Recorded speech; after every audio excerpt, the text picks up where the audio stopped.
அஸ்ஸலாமு அலைக்கும் வரமத்துல்லாஹி வரகாத்து. அன்புக்குரிய உறவினர்களே, இந்த பதிவை நீங்கள் கட்டாயம் கேட்கணும். கேட்டுட்டு லைக் பண்ணிவிட்டு ஷேர் பண்ணிவிட்டு சப்ஸ்கிரைப் பண்ணணும். சரிதானே? இது என்ன பதிவுன்னு தெரியுமா? ரொம்ப சந்தோஷமான ஒரு பதிவு. கேட்கச்சலவே எங்களுக்கு எப்படி இருக்குதுமா மழை குளிர். அதுக்கு என்ன விஷயம்னு சொன்னாக்கா, உங்களுக்கு தெரியும், நான் வீல் சேர் தேவை ஒரு ஏகே ஃபவுண்டேஷன் நிறுவனத்துக்கு ஒரு ஏழை எளிய குடும்பத்தை உதவி பண்ணுறேன் பாதி. சரி, அந்த வகையில் நான் கேட்டிருந்தேன். அது ஒரு சகோதரி அந்த வீடியோவை பார்த்துட்டு சகோதரி என்ன செய்கிறாங்கன்னு சொன்னாக்கா, ஒரு சகோதரி, அதுவும் ஹிந்து மத தமிழ் சகோதரி, எனக்கு குவைநாட்டில் தான் இருக்காங்க. அவங்களோட பேர் பூஜா. அவங்க அண்ணா, நான் அவங்களோட வீடியோவில் பார்த்தது பின்னு நானும் என்னோட உதவி நான் பண்ணுறேன், நிதி உதவி பண்ணுவான்னு கேட்டுச்சு. அல்ஹம்துலில்லாஹ்னு பண்ணுங்கன்னு சொன்னேன். நம்மளுக்கு இப்படி தானே, குவைட்லேருந்து சல்லி போட முடியாது. எனக்கு அவங்க போடலை, நான் சொல்லிட்டேன். அது ஏன்டா இங்கே நான் எல்லாம் கொடுத்துக்கி அது சுற்றி எனக்கு இங்கே இன்னும் இந்த அப்ரூவல் கிடைச்சது இன்ஷா அல்லாஹ் அல்ஹம்துலில்லாஹ். ஆனால் ஸ்ரீலங்காவில் நம்மளுக்கு எழும். அப்போ ஸ்ரீலங்காவில் அவங்க என்ன செஞ்சாங்க, போட்டுட்டு நிதி உதவி பண்ணிட்டு எனக்கு ரிசிப்ட் அனுப்பிக்காங்க.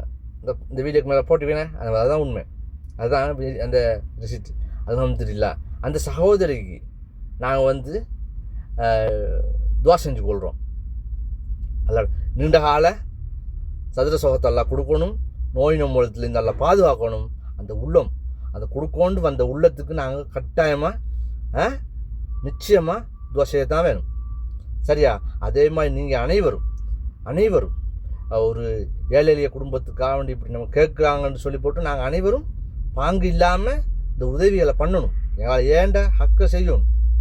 முடிமான அளவுக்கு நாங்கள் உள்ளத்தில் நினைச்சு போடணும். அப்போ தான் நம்மளுக்கு அந்த நன்மை கூலி கிடைக்கும். விளங்கிச்சா? நம்பிக்கை ஒன்று வச்சுக்காங்களே. இப்போது அந்த சகோதரி, தமிழ் சகோதரி அண்ணா, நீங்கள் ஏழை எளிய குடும்பம் யாருக்கு கொடுத்தாலும் சரி, நீங்கள் வீல் சேர் வாங்கினாலும் சரி, ஏழை குடும்பத்துக்கு கொடுத்தாலும் சரி, ஏதோ நீங்கள் நல்ல விஷயம் செய்கிறீங்க, அதுக்காக நான் உங்களுக்கு நிதி உதவி பண்ணுறேன்னு சொல்லி போட்டு அவங்க என்ன செய்கிறாங்க, பண்ணி ரிசிப்டை அனுப்பிக்காங்க. இந்தா பாருங்க, நானா ஐயா அந்த அண்ணாண்டு. எவ்வளோ பெரிய விஷயம், எவ்வளோ பெரிய உள்ளம். நாங்கள் சில ஆட்களுக்கு கொடுக்கறதுக்கு 10 தடவை யோசிக்குது. சில ஆளுக்கு நான் எல்லாரும் சொல்ல, எனக்கு நிறைய பேர் உதவி பண்ணிக்காங்க. சரியா? சரியாமல் நான் செயல்படுறதுக்கு தான் வரேன். அதே கட்டத்தில் இந்த மாதிரி ஒரு சகோதரி நம்ம பண்ணும் பொழுது, உதவிகள் பண்ணும் பொழுது, நிதி உதவி பண்ணும் பொழுது மனசு ரொம்ப சந்தோஷமாக இருக்கு. இந்த மாதிரி எல்லாரும் அனைவரும் பாங்கு இல்லாமல் நிதி உதவிகளை பண்ணுங்க. நிச்சயமாக ஒவ்வொரு கடவுள் எல்லாம் நினச்சி ஏகே ஃபவுண்டேஷனுக்கு நிதி உதவி பண்ணுங்க. உங்களுக்கு அதில் கூலி உள்ளத்துக்கு நீங்கள் உள்ளமாக நினச்சி தாரீங்க தானே அந்த சதக்கா, அந்த நிதி உதவி.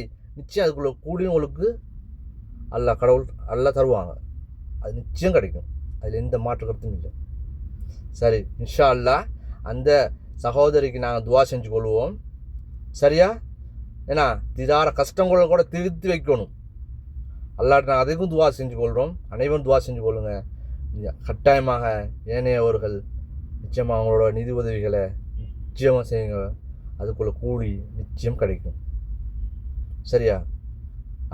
ஏன்னா உள்ளத்தில் நினச்சி போடுங்க. ஏன்னா நாங்கள் அல்லாட பேரில், கடவுளோட பேரில் இந்த ஏகே ஃபவுண்டேஷனுக்கு அவர் நல்ல விஷயங்கள் செய்து கொண்டு போகிறாரு. நிதி உதவிகள் நாங்கள் பண்ணுவோம். உங்களால் ஏண்ட உதவிகளை நிச்சயமாக பண்ணுங்கள். அல்ஹம்துலில்லாஹ். சரியா? இது நிச்சயம் உங்களுக்கு அல்லாட துவா கூலி கிடைக்கும். எந்த மாற்று கருத்தும் இல்லை. சரியா? அடுத்த வீடியோ சந்திப்போம். அஸ்ஸலாமு அலைக்கும் வரஹ்மத்துல்லாஹி வரகாத்துஹு.